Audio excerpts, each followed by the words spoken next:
Hello guys, this is Matrix Ray, and I'm showing you some resolution comparisons between native 1440p versus native PS2. I will also be doing some frame rate testing and show you guys the best settings for Destroy All Humans 1.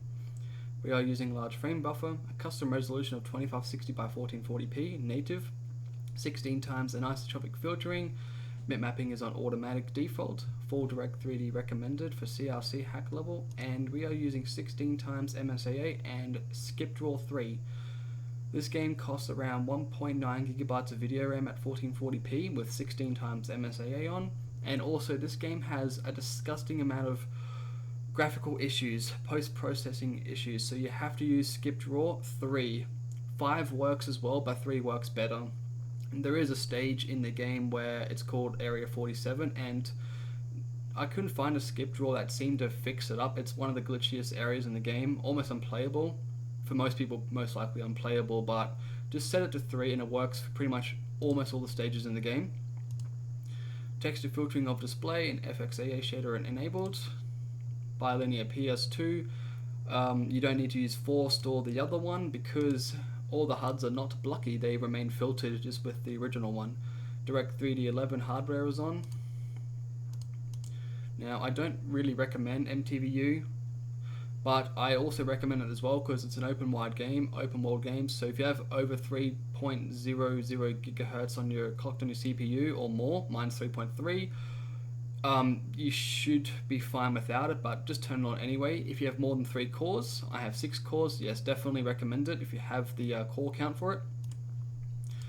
Let's check out the dimensions on this game. This game targets 640 by 447. I think it means 448, but we'll just go with what it says. Let's have a look at it. Now this game also does target 30 frames per second. My counter is on the top left. If it says it's more than 30, it's actually not. It's just because the game speed is actually slowed down, as you see. On software mode it seems to run a little slow. On hardware mode it's perfectly fine.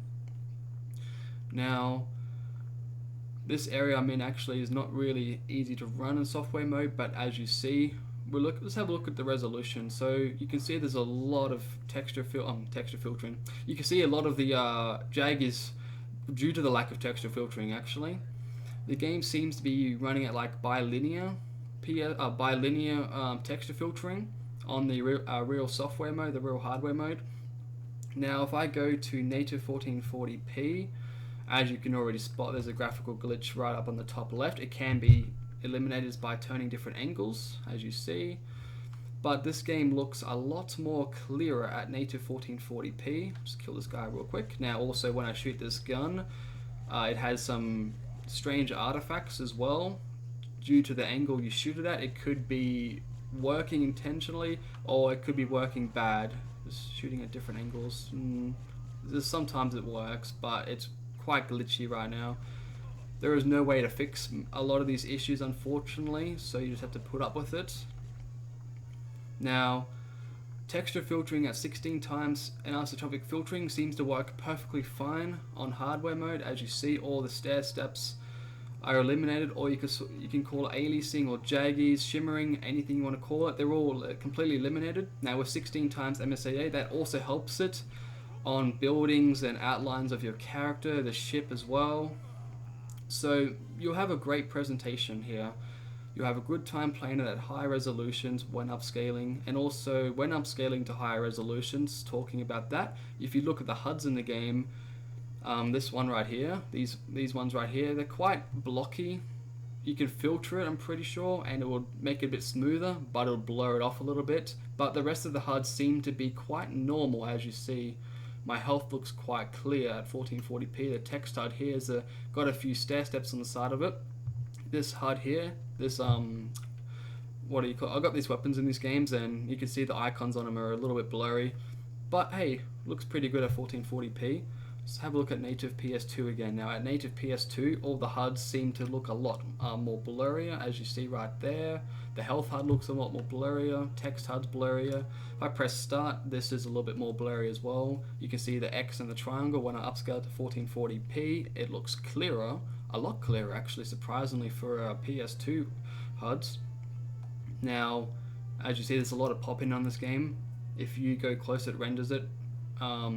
when you get closer, it renders a lot closer. Now this is one of the games where if you upscale to a high resolution and what do you call it, and you stand far away, you can definitely see its age. Especially the trees you can see, but if I look at a native PS2, it kind of looks normal, I guess. I mean, obviously it's a lot blurry and harder to see the unrendered trees, but you can definitely notice on high resolutions right here. Now, this game doesn't have any broken sprites by the looks of it on the health HUD, so that's pretty good. But that's pretty much it, really. Looks really, really nice.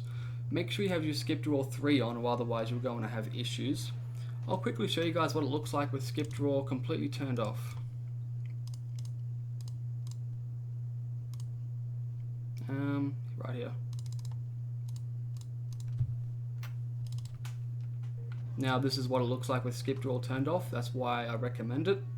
This game does target a very nice 30 frames per second as well. That's why you don't really need the NTVU hack on, because it already does a good job without it.